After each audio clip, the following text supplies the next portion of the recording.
अस्सलाम वालेकुम बेटा। अच्छा, क्या हाल है आप लोगों का?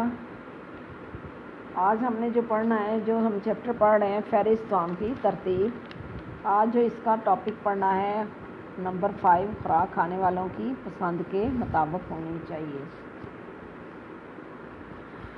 यानी गैर मुमासिल ग्रोह में ग़िज़ाई नेमुल बदल। ये पीछे एक ग्रोह के माबैन ग़िज़ाई नेमुल बदल, गैर मुमासिल ग्रोह में ग़िज़ाई नेमुल बदल। कैल्शियम और विटामिन बी के लिए दूध का करीबी नेमुल बदल अंडे और पत्तेदार सब्जियों का इम्तिजाज होता है। यानी अगर कैल्शियम और विटामिन B2 के लिए दूध का करीबी जो है नेमुल बदल जो है, यानी दूध अगर नहीं है तो फिर अंडे और सब्ज़ पत्तों वाली सब्जियों से वो कमी पूरी की जा सकती है। रोगनी ग़िज़ाओं के लिए सब्ज़ पत्तेदार और पीली तरकारियों का कसीर मिकदार में इस्तेमाल विटामिन A का नेमुल बदल हो सकता है।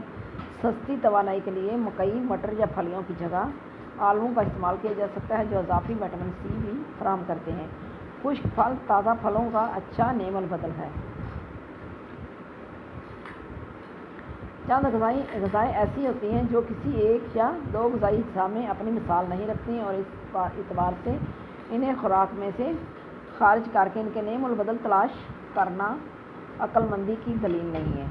मसलन दूध की प्रोटीन तो दूसरे ग़िज़ाओं से हासिल की जा सकती है, लेकिन इसकी थोड़ी सी मिकदार में कैल्शियम की कसीर मिकदार का कोई दूसरी ग़िज़ा नेमुल बदल नहीं हो सकती। इस तरह तुर्श फलों या तुर्श सब्जियों का दूसरा कोई ग़िज़ा यानी कोई ग़िज़ा आसान नेमुल बदल नहीं हो सकती। इसके लिए फिर विटामिन C की गोलियां ही खानी पड़ती हैं। यानी जो नींबू जैसे सिट्रस फल हैं, जो जूस हैं, जो हम पीते हैं, किनो है, नींबू का है और बाकी भी जो भी हम तुर्श फल खाते हैं, तो उसका कोई नेमुल बदल नहीं है विटामिन C के लिए। खुराक खाने वालों की पसंद के मुताबिक होनी चाहिए, यानी जो ग़िज़ा बना रहे हैं घर में बन रही है खाने वालों की पसंद के मुताबिक होनी चाहिए। खुराक अगर पसंद के मुताबिक होगी तो रुके हाजमा पर अच्छा असर पड़ता है, क्योंकि नापसंदीदा खाना खाने से चिड़चिड़ापन पैदा हो जाता है, जो हाजमे और जिस्मानी कमज़ोरी का बायस बनता है। खातून खाना के लिए हर एक की पसंद का हर वक्त ख्याल रखना मुश्किल होता है, मगर बारी बारी हर एक की पसंद की चीज़ पकाई जा सकती है। यानी एक दिन एक की पसंद की, दूसरे दिन दूसरे की पसंद की, इस तरह से हर एक की पसंद की चीज़ रोज़ पकाई जाए तो सारे खुश हो जाते हैं। जो अहले खाना को पसंद आए, मसलन बैंगन की सादा भुजिया बनाने की बजाय बघारे बैंगन या बैंगन का भुर्ता बनाया जा सकता है, वगैरह वगैरह। यानी जो चीज़ पसंद ना हो तो उसको दूसरे तरीके से आप पका सकते हैं। खुराक कुछ जायका होनी चाहिए, यानी खुराक ऐसी होनी चाहिए जो जिससे खाने में तबीयत में खुशी पैदा हो जाती है और खाना ठीक खाया जा सकता है, बल्कि खाने की तारीफ पर पकाने वाले को मेहनत और प्यास सब वसूल हो जाता है, जो माहौल में खुशी का बायस बनता है। इसलिए खातून खाना को पकाने में तजर्बे, मश्क और महारत की ज़रूरत होती है। फिर आगे है ग़िज़ा। ज़्यादा ग़िज़ाई अज्जा की हामिल ग़िज़ाएँ इस्तेमाल करनी चाहिए, यानी ऐसी ग़िज़ाएँ जिनमें ग़िज़ाई अज्जा मुकाबलतन ज़्यादा होते हैं, इन्हें हफ्ते में 1 या 2 बार ज़रूर इस्तेमाल करना चाहिए। मसलन कलेजी, गुर्दे, दिल, सीरी पाए और साबुत अनाज वगैरह। इस तरह जिस्म की विटामिन और नमकियात की ज़रूरत पूरी करने के लिए कच्ची सब्जियों और फलों का जहाँ तक मुमकिन हो ज़्यादा से ज़्यादा इस्तेमाल करना चाहिए। नंबर 8 पे है खुराक बदल बदल कर खानी चाहिए, यानी एक ही रोज़ एक ही चीज़ नहीं खानी चाहिए, बदल बदल कर खानी चाहिए। खानों में वैरायटी हो, यानी तनव्वुर होना चाहिए, यानी खाने में मिले जुले जायके शामिल करने चाहिए। मतलब सारे पकवान मीठे या सारे पकवान फीके नहीं होने चाहिए, बल्कि फीके, नमकीन, मीठे, खट्टे और तेज़ जायके वाले अचार, चटनियाँ वगैरह भी सब शामिल होनी चाहिए।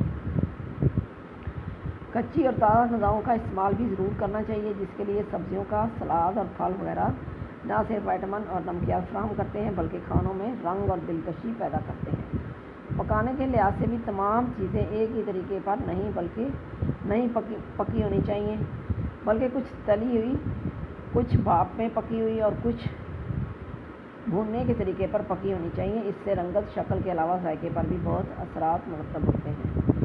टेक्सचर के लिहाज से कुछ खाने खस्ता यानी क्रिस्पी, कुछ नरम, कुछ सख्त और कुछ नीम ठोस या रकीक होने चाहिए। इस तरह तमाम खाने ठंडे या कम गर्म पेश करने के बजाय चंद खाने खूब गर्म, चंद खूब ठंडे और चंद खाने दरमियाने होने चाहिए। ठंडे और गर्म खानों को सिर्फ पेश करते वक्त ओवन या फ्रिज से निकालना चाहिए, ताकि इनकी कैफियत बरकरार रखें। پھر آگے خوراک خوش رنگ خوش شکل ہونی چاہیے، یعنی خوش رنگ اور خوش شکل ہونی چاہیے، دیکھنے میں اس طرح سے ہو کہ کھانے کی اشتہا پیدا ہو۔ خوراک کو نہ صرف اس کا اپنا رنگ خوش شکل بناتا ہے بلکہ جس برتن میں اسے نکال کر رکھا جاتا ہے اس کا رنگ اور اس کی خوبصورتی یا بد رنگ بنانے میں بھی اہم کردار ادا کرتا ہے۔ مثلاً بہت عمدہ بنے کبابوں کو براؤن پلیٹ میں نسواری رنگ کے میز پوش پر رکھ دیں گے تو وہ اچھے نہیں لگے، خوشنما نہیں لگے گے، لیکن اگر یہی کباب سفید پلیٹ میں تھوڑے سے کٹے ٹماٹر اور ابلے ہوئے انڈوں اور ہری مرچ یا ابلے مٹروں کے ساتھ سجا کر رکھے ہوئے ہوں تو کھانے کی طرف رغبت بڑھے گی اور ہاتھ ادھر ہی لپکے گا اور نظر بار بار ادھر جائے گی۔ رنگ برنگی سبزیوں کے سلاد ایک کا بھی ایک مقصد بھی حاصل ہو سکتا ہے، اس لیے کھانے برتن اور میز پوش کا رنگ ایک دوسرے سے مختلف لیکن ہم آہنگ ہونا چاہیے۔ اس زمانے میں برتنوں کی وضع اور سائز کو بھی مد نظر رکھنا چاہیے، یعنی کھانا پیش کرنے والے برتن گول، بیضوی، چکور اور مختلف وضع کے ہونے چاہیے۔ پھر نمبر کھانے روایتی یعنی ٹریڈیشنل یا ان سے ملتے جلتے اور معمول میں استعمال ہونے والے ہونے چاہیے۔ تو کھانے اگر بالکل مختلف ہوں تو نہ ہی نفسیاتی طور پر تسلی ہوتی ہے اور نہ ہی شکم سیری ہوتی ہے۔ خوراک تازہ اور زود ہضم ہونی چاہیے۔ زیادہ گھی اور چکنائی والی غذائیں دیر سے ہضم ہوتی ہیں جبکہ گلی سڑی اور باسی غذائیں بد ہضمی اور مختلف بیماریوں کا باعث بنتی ہیں۔ کھانے کے اوقات مقرر ہونے چاہیے۔ کھانوں کے درمیان کم از کم 5 گھنٹوں کا وقفہ ضروری ہے تاکہ معدہ درست رہے، اور رات کا کھانا سونے سے کم از کم 1.5-2 گھنٹے قبل کھانا چاہیے۔ پھر آگے مینیو بنانے کا طریقہ۔ سب سے پہلے یہ ہے کہ دن بھر کھانے والی جانیں جو کھانا بننا ہے جو بھی ہے اس کی تعداد کا تعین کر لیں، مثلا صبح کی چائے ناشتہ، 10 بجے کی چائے، دوپہر کا کھانا، دوپہر کی چائے، رات کا کھانا وغیرہ۔ پھر آگے مینو بنانے کی مثال۔ صبح کا یہ ناشتہ دودھ ہے 1 پیالی، پراٹھا 1 عدد، تلا ہوا انڈا 1 عدد۔ دوپہر کا کھانا آلو گوشت 1 پلیٹ، روٹی 2 عدد، دہی 1 آدھی پلیٹ، سلاد جو ہے یعنی آدھی پلیٹ، مالٹائی مثلاً اگر فروٹ ہے تو 2 عدد۔ رات کا کھانا سادہ چاول 1 پلیٹ، دال چنا 1 پلیٹ، اچار، دہی، رائتا، سویٹ ڈش۔ جب کھانوں کا اندراج ہو جائے تو ان سے حاصل کردہ غذائیں اور اس کی قیمت کا اندازہ لگانے کے لیے دن بھر کے اناج، پھل، سبزیوں، گوشت، دودھ، انڈے وغیرہ کی کل مقدار ایک جگہ جمع کر لیں۔ مثلاً دن بھر میں کھایا جانے والا آٹا کتنا ہے 125 گرام، مکھن وغیرہ 62 گرام، چاول، چینی وغیرہ 150 گرام۔